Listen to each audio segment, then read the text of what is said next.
The second thing I learned from Victor is the power of the visual. You know, for a long time I thought visualization was a nice thing, but I didn't buy it.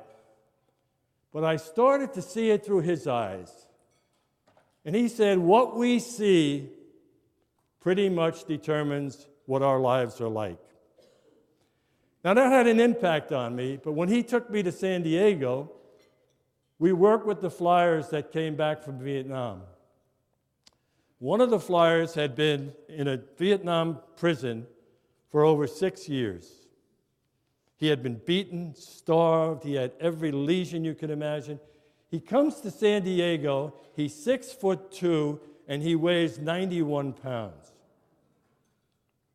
So one of the doctors said to him, "You're pretty stable. Is there anything we can do for you?" He said, "Yes. I'd like to play Torrey Pines Golf Course." Doctor said, "There is no way you can play Torrey Pines Golf Course." The flyer looked at him and he said, "You know, for 6.5 years, people have been telling me what to do. I thought I was home. Okay, now we're stuck." So we have a meeting and we decide we'll let him play. He will collapse at the first hole. We'll pick him up, take him back to the hospital. He'll be dehydrated. Everything will work out. He plays 18 holes of golf. If any of you are golfers, Torrey Pines is a very tough course. He shoots 87. Okay? He's dehydrated. We get him back, and the one doctor comes into the room and says, "This is mind-blowing.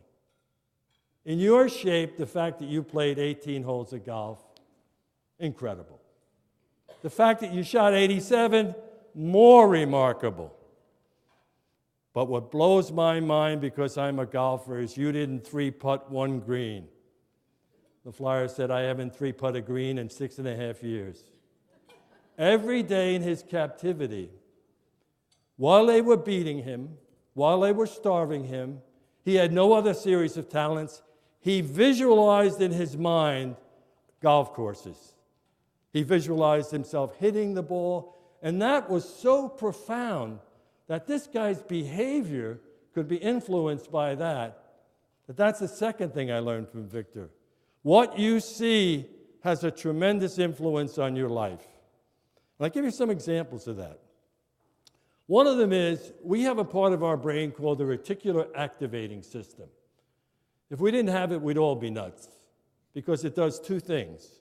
One is it alerts you to danger. If you're driving down the road and you're going 65 miles an hour, and all of a sudden you have this impulse to pull over to the right lane, it may be because your reticular activating system has sensed that there's a guy behind you coming 100 miles an hour. So one of the primary things about the visual, the reticular, is that it prevents you from harm. You're walking down the street, it's a dark street, there's somebody on the other side, you quicken your pace, or you go into a building. Reticular activating does that. But what is more important is your reticular activating system goes after anything you tell it that is important. I'll give you an example of that. You want to buy a new television set, and you pick up the newspaper and say, "Oh my God, they're having a sale." They're always having a sale. But see, until the minute it becomes important to you, you don't see it. You want to lease a car? Oh my God, nothing down. The minute that your brain says, this is important, it starts to seek out things. So that's the second thing I want you to remember. Number one, you always have a choice. Number two, what you see has a tremendous influence on your life. Number three, Victor taught me that every human being searches for meaning, a purpose. Everybody in this room, myself included, would like to know that we make a difference and that our lives have meaning and purpose. The fourth thing he taught me was there's a tremendous difference between self-worth and what he would refer to as worthiness. And I'll give you an example. I had the cab ride from hell yesterday. We left Springfield, got to Branson, reasonably good time. We spent 1.5 hours looking for this place. And I thought we were on candid camera because he kept calling here, and they would say, go to the Walmart and make a right. He would go right through the light, and I'd say, that was the Walmart. Okay? When we finally got here, I left my phone in the car. So now, I've seen every part of Branson, by the way. If you want to know any group that's in town, just call me. I know every group that's in town because I saw every sign 52 times. Now, the reason I tell you that is when I got in that cab on an emotional level of 1 to 10, I was a 10. When I got out, I was about a -11.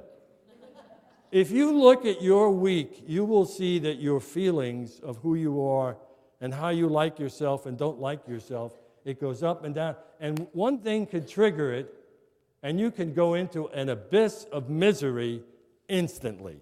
It can be a kid, it can be your job.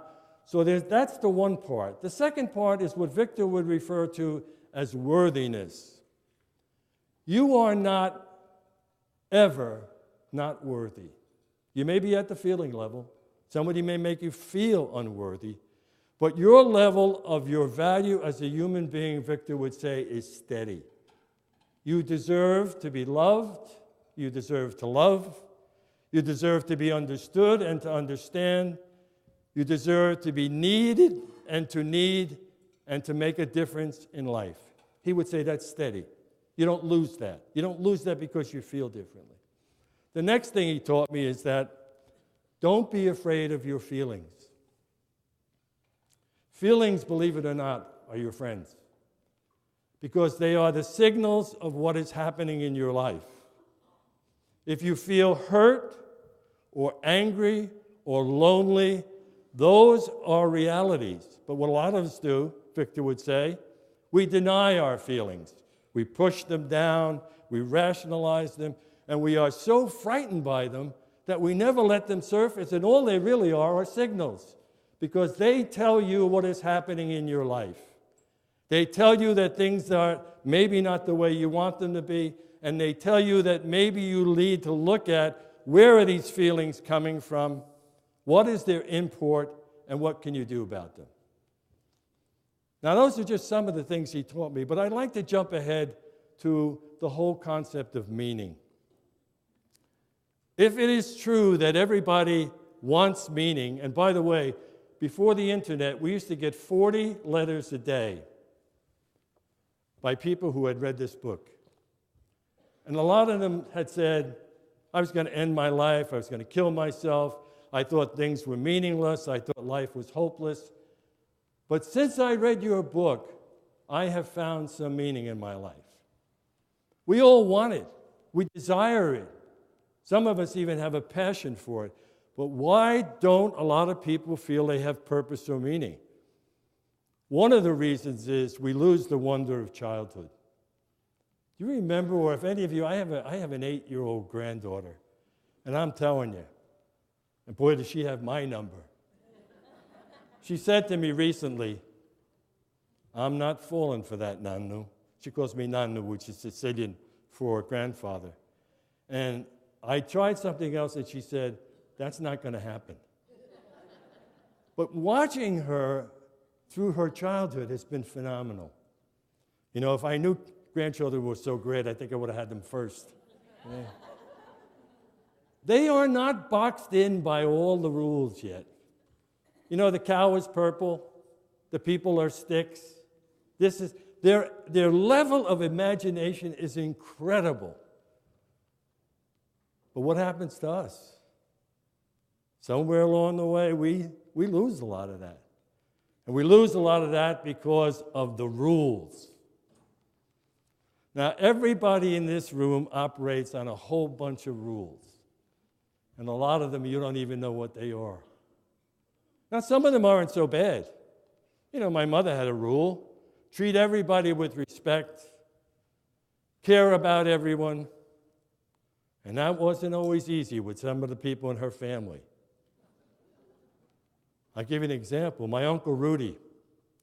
My Uncle Rudy was the most difficult person in the world to like, love, or respect. And one night, we are running him down in the kitchen. My brother, my father, and myself. We are laying out everything that we've ever thought or felt about Rudy. And my mother has two incredibly strong characteristics. One is she's unbelievably kind. But two, she's unbelievably truthful. So she's stuck, and she's in the living room, and she's going crazy. Finally, she comes into the living room, and she says, "My brother Rudy is an excellent whistler." The only thing she could think to say. Okay? So one of the rules that has stuck with me, when Elaine and I meet somebody who we don't particularly like or enjoy, I'll bet they're good whistlers. Okay?